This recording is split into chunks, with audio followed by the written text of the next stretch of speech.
평안하셨습니까? 오늘은 12월 7일. 벌써 12월이 돼서 한 주간이 훌쩍 지나갔네요. 오늘 귀한 매일 예배 함께 기도함으로 나아갑니다. 기도하겠습니다. 은혜와 사랑이 많으신 하나님, 오늘도 한날을 저에게 주시니 감사합니다. 하나님이 말씀으로 저에게 나아갈 바들을 깨우쳐 주옵시고 버거운 삶을 오늘도 하나님 앞에 기도함으로 이겨낼 수 있는 우리 가족들 모두가 되게 해 주옵소서. 하루에 잠깐이라도 시간을 내어서 이처럼 하나님 앞에 예배하는 귀한 시간을 갖는 것 얼마나 귀하고 소중한 일인지 모릅니다. 온 성도들에게 복이 되게 하여 주옵시고 이 시간에 참여함이 기쁨이 될 수 있게 하시고 저희들만이 아니오라 성령님 함께 하셔서 우리의 마음들을 주장하시고 허락하실 귀한 은혜를 우리의 삶에 담아 주시는 복된 시간이 되게 해 주옵소서. 예수님의 이름으로 간절히 기도하옵나이다. 아멘. 함께 부를 찬송은 436장입니다. 나 이제 주님의 새 생명 얻은 몸. 가사가 이래요. 나 이제 주님의 새 생명 얻은 몸, 옛것은 지나가고 새 사람이로다. 그 생명 내 맘에 강같이 흐르고 그 사랑 내게서 해같이 빛난다. 영생을 누리며 주 안에 살리라. 오늘도 내일도 주 함께 살리라. 함께 찬송합니다.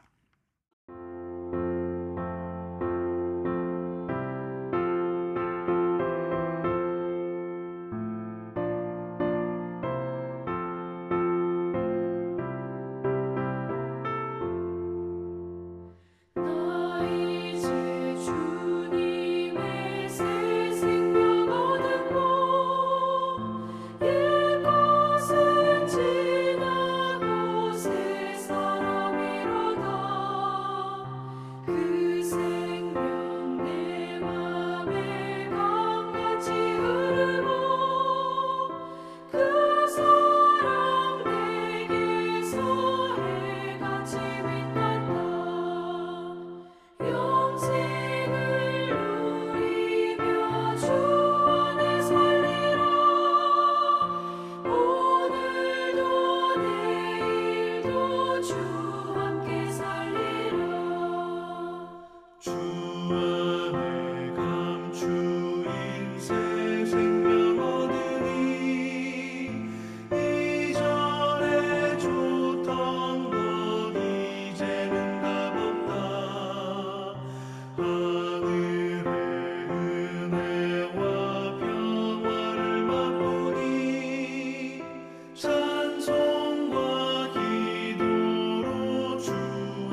오늘 주시는 하나님의 말씀은 골로새서 3장 12절로 17절의 말씀입니다.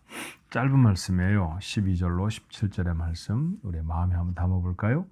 같은 목소리로 같이 읽습니다. 그러므로 너희는 하나님이 택하사 거룩하고 사랑받는 자처럼 긍휼과 자비와 겸손과 온유와 오래 참음을 옷 입고 누가 누구에게 불만이 있거든 서로 용납하여 피차 용서하되 주께서 너희를 용서하신 것 같이 너희도 그리하고 이 모든 것 위에 사랑을 더하라. 이는 온전하게 매는 띠니라.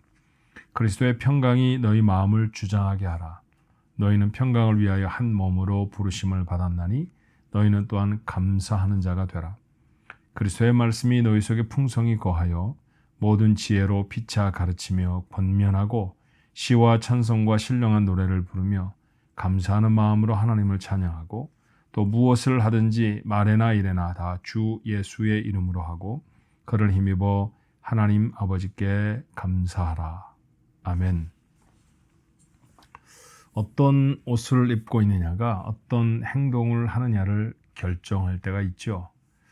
예를 들면 양복을 입고 다른박질을 하는 사람은 없습니다. 전 달리기 시합할 때 양복 입고 하는 사람 한 번도 본 적이 없어요. 여러분 혹시 보셨나요? 수영복을 입고 음악회에 참석하는 사람도 없죠. 그렇죠. 수영복을 입으면 수영장에 있습니다. 그러니 내가 어떤 옷을 입었다라는 것은 그 옷에 걸맞은 행동을 하겠다라는 표현과 크게 다르지 않습니다. 중요하고 격식 있는 자리에는 격식을 잃어버리지 않는 옷차림을 해야 하는 것이고요. 가볍고 즐기는 자리에는 또 그 나름의 옷이 또 스포츠를 할 때에는 그 스포츠에 꼭 맞는 옷이 우리에게 필요한 것 우리가 참 잘 압니다. 자, 골로새 3장의 말씀은 우리가 새 사람을 입었다라고 선언하지요. 어제 나누었던 말씀입니다만 골로새 3장 10절의 말씀에 새 사람을 입었으니 이는 자기를 창조하신 이의 형상을 따라 지식에까지 새롭게 하심을 입은 자니라. 새 사람을 마치 어떤 종류의 옷을 입듯이 그렇게 옷 입었다라는 표현에 주목할 필요가 있죠. 오늘 본문의 말씀은 바로 그렇게 새 사람을 입은 사람이 살아가야 할 새로운 삶, 어떤 행동을 해야 하는가에 대한 이야기입니다. 자, 오늘 12절의 말씀을 먼저 볼까요? 그러므로 너희는 하나님이 택하사 거룩하고 사랑받는 자처럼 긍휼과 자비와 겸손과 온유와 오래 참음을 옷 입고 또 옷 입고라고 하는 표현을 하십니다.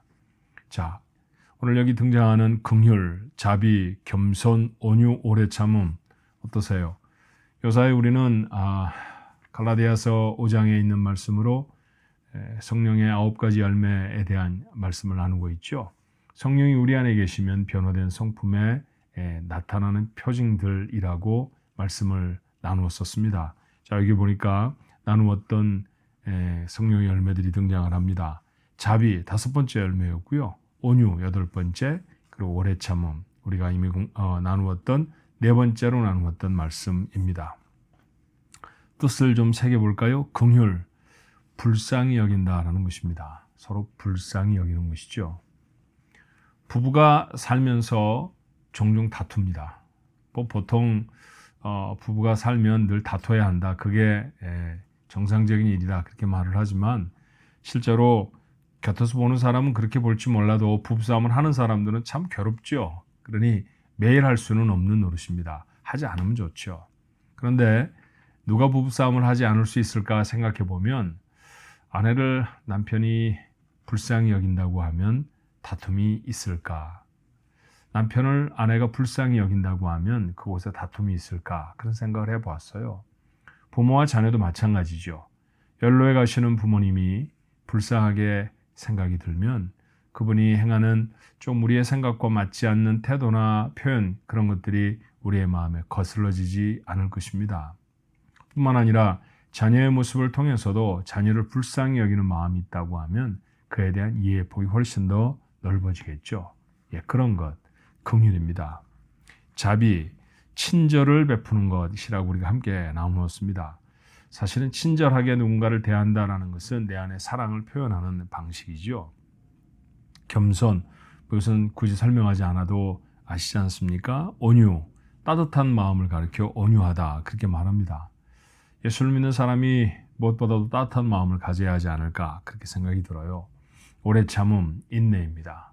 참아내야 이루어내는 일들, 그게 인생의 값진 열매가 된다는 것 우리가 잘 압니다. 자, 성령의 9가지 열매로 나누었던 말씀들이 있는데, 자, 이와 같은 삶이 새 사람을 입은 사람의 삶에서 나타나야 한다는 것이죠. 자, 13절은 용납과 용서입니다. 누가 누구에게 불만이 있거든 서로 용납하여 피차 용서하되 주께서 너희를 용서하신 것 같이 너희도 그리하라. 용납, 받아들여 주는 거죠. 서로 다른 사람들끼리 받아들여 주는 거 참 어렵습니다. 특별히 한국 사람들한테 조금 더 어렵지 않은가 그런 생각이 들어요. 왜냐하면 우리가 사용하는 용어가 벌써 그런 마음을 우리가 필요로 합니다. 우리가 다르다는 말 종종 하잖아요. A는 B와 다르죠. 그런데 이 다르다라는 말을 틀렸다라는 의미로 사용할 때가 여러분 있지 않습니까? 넌 나라고 달라 이렇게 말할 때 그게 디퍼런스를 차이를 말하는 것입니까? 아니면 너는 틀렸고 나는 맞아 라고 하는 것을 뜻할 때가 더 많습니까? 아마 여러분의 언어 생활을 살펴보면 우리가 다르다라고 하는 말과 틀렸다라고 하는 말을 혼용해서 사용하고 있다는 사실을 알게 될 것입니다. 그러니까 은연중에 우리의 머릿속에는 이런 생각이 있는 것이죠. 다르면 틀린 것이다. 근데 그렇지 않습니다. 다른 건 다른 것이죠. 달라서 사실은 다양하고 달라서 재밌는 건 아닙니까? 매일 똑같은 반찬을 잡수신다고 생각해 보세요. 그 밥이 얼마나 맛이 없을까요? 매번 다른 반찬을 먹어야 맛있죠. 그렇죠. 반찬 상에 올라오는 반찬들이 다른 종류로 여러 가지가 있지 않습니까? 만약 한 5개쯤 반찬이 올라왔는데 첫 번째도 콩나물 무침, 두 번째도 콩나물 무침, 세 번째도, 네 번째도, 다섯 번째도 다 콩나물 무침이었다고 하면 콩나물 무침을 무지하게 좋아하는 저 같은 경우에도 별로 좋은 밥상은 아닌 그런 기억이 들 것입니다. 예, 다른 것은 틀린 것은 아닙니다. 그 다름을 수용해 주는 것, 그것이 바로 용납하는 것이죠. 용납하게 되면 이해하게 되고요. 그러면 용서도 가능해집니다. 때때로 사실은 다름을 지나서 틀리는 경우도 있습니다. 분명히 누군가가 나에게 잘못된 행동을 했을 수도 있죠. 그런데 그의 삶을 내 안에 담아내면 그러면 그가 했던 행동도 이해가 되어지고 용서가 될 수 있습니다. 정말 쉽지 않은 일이지만 오늘 13절에 말하는 것처럼 주께서 나를 용납하시고 나를 용서하셨다고 하는 사실을 기억하면 그러면 이 일도 가능해집니다. 우리가 얼마나 하나님 앞에 받아들여지기 어려운 인생이었던가 하는 것 여러분 잘 아시잖아요. 그런데 하나님 우리를 받으셨습니다. 용납해 주셨습니다. 그래서 용서함을 받습니다. 어쩌면 성경에 기록되어져 있는 옥합을 가지고 와 예수님의 발에 다 깨어 부었던 여인의 마음이 그런 것이 아니었나 싶어요. 거리의 여인인 것처럼 보입니다. 그런데 그 여인의 삶을 주께서 용납해 주시죠. 받아들여 주셨습니다. 받은 바 은혜가 너무 커서 그저 있을 수 없어서 자기의 것을 가져와 주님께 다 드렸다라는 얘기죠. 자, 그런 아름다운 삶이 바로 우리의 새로운 삶, 새 사람을 입은 사람의 삶에서 나타나야 한다라는 것이죠. 14절에 이 모든 것 위에 사랑을 더하라 라고 했습니다. 사랑이야 뭐 두말할 것 없는 것 아닙니까? 그리스도인이 사랑을 나타내지 않는다고 하면 진짜 예수 믿는 사람 아닙니다. 왜냐하면 하나님은 자신의 이름을 우리에게 사랑이라고 가르쳐 주시기도 했거든요. 그 사랑이 되신 주님, 그 주님을 믿고 따르는 사람, 그 주님을 마음에 담았기 때문에 구원받은 사람이 되어진 우리라고 하면 우리의 삶에서 당연히 사랑이 나타나져야 할 것입니다. 자, 이와 같이 긍휼과 자비와 겸손과 온유와 오래 참음으로 살아내고 그리고 누군가를 용납하고 용서하며 그리고 그 위에 사랑을 더하면 이렇게 살면 틀림없이 분쟁과 다툼이 대부분 사라집니다. 우리의 삶에서 작고 큰 다툼들이 분쟁들이 다 사라진다고 하면 어떤 삶이 되어질까요? 15절은 그렇게 말하죠. 그리스도의 평강이 너의 마음을 주장하게 하라. 평강을 경험하게 됩니다. 삶이 평안해지면 그러면 하나님 앞에 나가 감사할 수 있게 되죠. 너희는 또한 감사하는 자가 되라. 그래서 골로새서 3장 15절을 통해 바울은 그렇게 말합니다. 자, 16절에는 영적인 부분이죠. 그리스도의 말씀이 너희 속에 풍성히 거하여 모든 지혜로 피차 가르치며 권면하고 시와 찬송과 신령한 노래를 부르며 감사하는 마음으로 하나님을 찬양하라고 했습니다. 그리스도의 말씀이 우리 속에 있어야 합니다. 그리고 하나님을 향한 찬양이 늘 우리에게서 고백되어질 수 있어야지요. 이 말씀은 예배하라는 말의 다름이 아닌 것으로 읽혀집니다. 어떤 경우보다도 하나님의 말씀이 풍성한 때, 그리고 하나님을 향한 찬양이 넘치는 때가 있다고 하면 언제입니까? 그건 다름 아닌 예배의 시간입니다. 그러니 그 예배를 삶의 제1순위로 두는 것, 그것이 바로 새 사람을 입은 사람이 해야 할 일이죠. 아픈 것 때문에 예배가 포기되어지고, 바쁜 것 때문에 예배가 포기되어지고, 예배에 흥미가 없어서 예배가 포기되어진다고 하면 그 사람은 새 사람을 입은 사람의 삶을 살아가는 사람은 아닐 것입니다. 팬데믹을 지난 다음에 정말 저도 여러 번 이런 말씀을 드렸고요. 우리 안에 쉽게 고쳐지지 않는 현상 중에 하나가 예배하는 모습입니다. 지금 우리가 매일 예배 온라인으로 드리는 분이 대부분이시죠. 온라인으로 예배 드릴 수 있습니다. 이렇게 드리는 예배 아니라고 말하지 않습니다. 그러나 이것은 최선의 예배가 될 수는 없죠. 이것밖에 할 수가 없어서 우리가 사실은 팬데믹 때 이렇게 온라인으로 유튜브로 예배를 드리곤 하지 않았습니까? 그러나 주일에는 하나님의 전으로 모이셔야 합니다. 수요일 저녁에 하나님의 말씀을 나누고 기도하기 위해 성전의 뜰을 밟는 것 아름다운 일입니다. 그것이 여러분의 믿음의 진보를 위해서 얼마나 중요한 일인지 모릅니다. 한 주간을 살아내고 주일을 맞기 전에 삶을 하나님 앞에 다시 한번 되짚어보는 토요 새벽 예배, 정말 귀한 시간이죠. 그 시간을 머뭇거리지 마십시오. 혹 올 한 해 여러분이 조금 연약하여서 하나님 앞에 나오지 못했다고 하면 하나님의 전에 뜰을 밟을 힘과 용기를 달라고 기도하시기 바랍니다. 무엇보다도 이 일을 가능케 하는 것은 우리 안에 강한 믿음입니다. 그런 큰 믿음의 사람들이 되어질 수 있기를 바랍니다. 그렇게 하나님을 찬양하고 하나님의 말씀을 담는 예배의 삶, 그것이 우리 가족들 모두의 새롭게 입은 삶이 되어지시기를 주님의 이름으로 축원합니다. 기도하겠습니다. 은혜와 사랑이 많으신 하나님, 오늘도 주의 말씀을 우리 마음에 담습니다. 하나님의 거룩한 백성으로 매일을 살아가기에 부족함이 없도록 도와주옵소서. 구원받은 저희를 오늘 성경은 말하기를 새 사람을 입었다라고 하셨죠. 그 새 사람을 입은 사람의 삶이 우리에게서 나타납니까? 누군가를 불쌍히 여기고 자비를 베풀고 사랑을 베풀며 그리고 온유한 마음으로 사람들을 대하고 때때로 힘들고 어려워도 오래 참음으로 삶의 열매를 이루어내는 사람들입니까?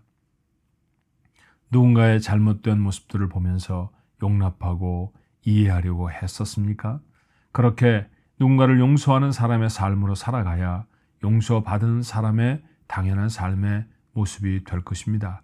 하나님, 이렇게 살지 못하여서 때때로 가까운 사람들을 사랑하는 사람들 사이에 분쟁과 다툼이 생깁니다. 그것이 얼마나 순식간에 우리의 삶에 평안을 앗아가는지 우리가 모르지 않습니다.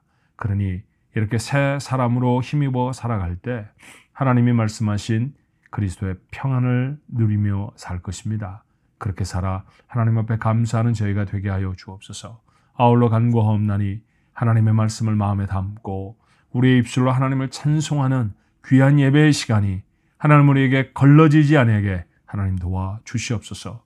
사실 매일을 시작하며 하나님 앞에 매번 예배당에 나올 수 없는 먼 거리에 있는 사람들, 또 여러 가지 형편과 처지에 있는 사람들을 생각해 저희들이 아버지 하나님 이렇게 매일 예배 온라인으로 드리고 있습니다만 이 예배에 참여하게 해주신 것도 하나님 앞에 감사합니다. 하지만 수요 예배 하나님의 전에 모이는 것 놓치지 않게 하시고 토요 새벽 예배 하나님 앞에 나와 기도하는 것 놓치지 않게 하시며 무엇보다 주일 예배 하나님 온갖 핑계들을 다 내려놓고 하나님의 전에서 하나님을 찬송하고 예배할 수 있는, 그렇습니다. 구원받은 사람 예배자라고 선언하셨사오니 그렇게 구원받은 사람으로서의 삶을 살아내는 우리 가족들 모두가 되어지도록 하나님 도와주시옵소서. 12월에 특별히 우리를 위하여 세상에 오신 예수 그리스도를 깊이 묵상하는 귀한 절기가 있는 계절입니다.